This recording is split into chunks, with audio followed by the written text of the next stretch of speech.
Hello guys, panoorin nyo, magbabandel tayo ng ating doormat.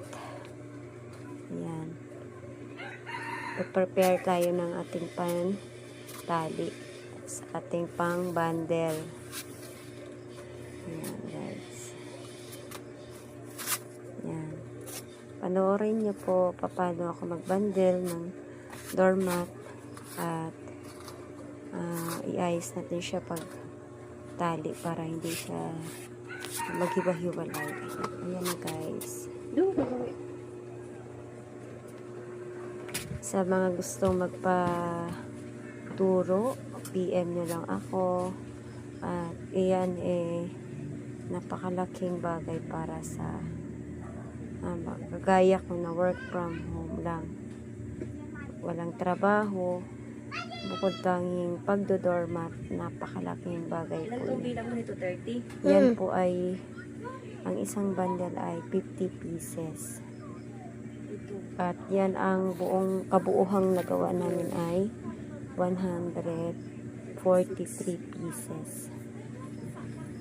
Yan guys. Malalaki po yan, makakapal. Sa gusto po mag-order, mag-PM lang sa akin. Sa gusto naman magpa-turo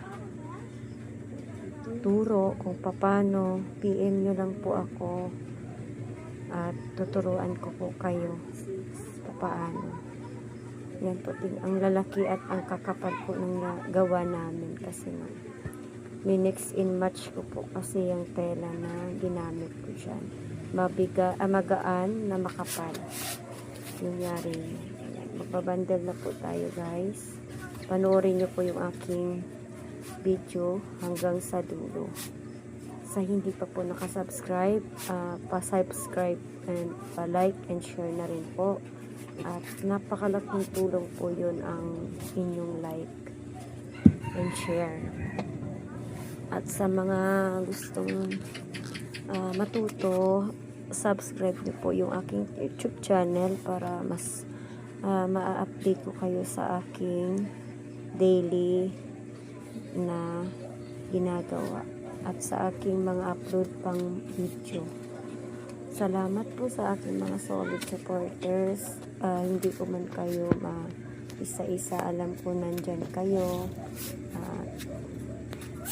Simula lang po paunti-unti kasi hindi naman po ako makatutog sa aking video araw-araw.